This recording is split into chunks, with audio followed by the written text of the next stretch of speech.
Hi friends, this is Kavya. ఈరోజు నేను మీకు ఈ వీడియోలో పులగం పచ్చడి ఎలా తయారు చేసుకోవాలో చూపించబోతున్నాను. వేడి వేడి అన్నంలో ఈ విధంగా నెయ్యి వేసుకుని పచ్చడి కలుపుకొని తింటే చాలా బాగుంటుందండి. ముందుగా రైస్ తయారు చేయడానికి నేను ఒక గిన్నెలో 1 గ్లాస్ బియ్యము, పావు గ్లాసు పెసరపప్పు తీసుకొని బాగా 2 సార్లు వాష్ చేసుకోవాలి. నేను విడిగా అన్నం వండుతున్నాను కాబట్టి నేను దీంట్లో 1 గ్లాస్ బియ్యంకి 2.5 గ్లాస్ నీళ్లు పోసుకున్నాను. అలానే పావు గ్లాస్ పెసరపప్పుకి అర గ్లాస్ వాటర్ వేసుకున్నాను. ఈ విధంగా వేసుకున్న తర్వాత దీంట్లోకి కొంచెం ఉప్పు, కొంచెం పసుపు వేసుకొని కలుపుకోవాలి. సిమ్లో పెట్టుకొని రైస్ ఉడికించుకోవాలి. అప్పుడు కింద అనేది అంటుకోదు. ఇప్పుడు చట్నీ ఎలా తయారు చేయాలో చూద్దాం. చట్నీకి ముందుగా ఒక ప్యాన్ పెట్టుకొని దాంట్లో ఈ విధంగా శనక్కాయ పప్పులు వేసుకొని దోరగా వేయించుకోవాలి. ఈ విధంగా శనక్కాయ పప్పులు వేగిన తర్వాత పక్కన పెట్టుకొని చల్లారనివ్వాలి.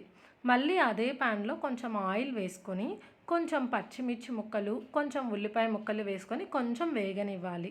పచ్చిమిర్చి మాకు బాగా కారం ఉన్నాయి అనేసి నేను కొన్నే వేశాను. ఈ పచ్చడి కారం ఉంటేనే బాగుంటుంది కాబట్టి కారానికి తగినట్టు పచ్చిమిర్చి వేసుకోవాలి. తర్వాత ఒక టమోటాని ఈ విధంగా యాడ్ చేసుకొని మూత పెట్టి మగ్గించుకోవాలి. బాగా ఉడికించుకోవాలి, వేగనివ్వాలి. మధ్య మధ్యలో ఈ విధంగా తీసి కలుపుకుంటూ ఉండాలి. ముక్కలన్నీ వేగాయా లేదా అనేది చూసుకోవాలి. ఇప్పుడు రైస్ ఒకసారి చూద్దాం. చూడండి, రైస్ బాగా ఉడుకుతుంది. మళ్ళీ చట్నీ కోసమని నేను ఇవన్నీ పెట్టాను కదా, ముక్కలన్నీ ఉడికిస్తున్నాను కదా, ఈ ముక్కలన్నిటిని ఈ విధంగా కలుపుకోవాలి. చూడండి, ముక్కలన్నీ బాగా వేగిపోయాయి, బాగా మగ్గాయి. వాటిని పక్కన పెట్టుకొని చల్లారనివ్వాలి.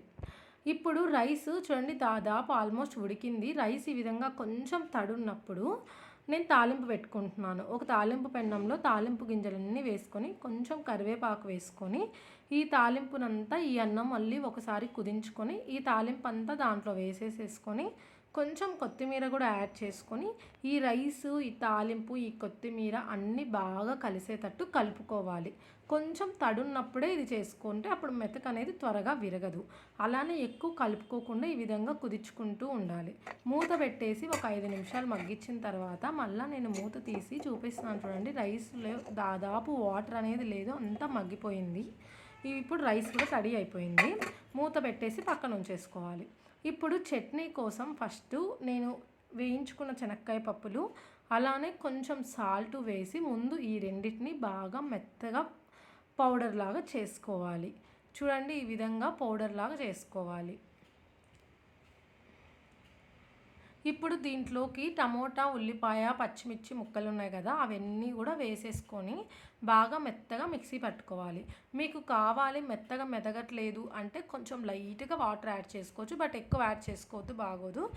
ఓకే, మెదుగుతుంది అంటే ఫస్ట్ ఇలానే ఒకసారి గ్రైండ్ చేసి చూడండి.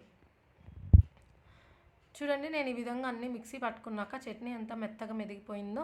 ఇప్పుడు నేను దీన్ని ఒక కప్పులోకి తీసి పెట్టుకుంటున్నాను.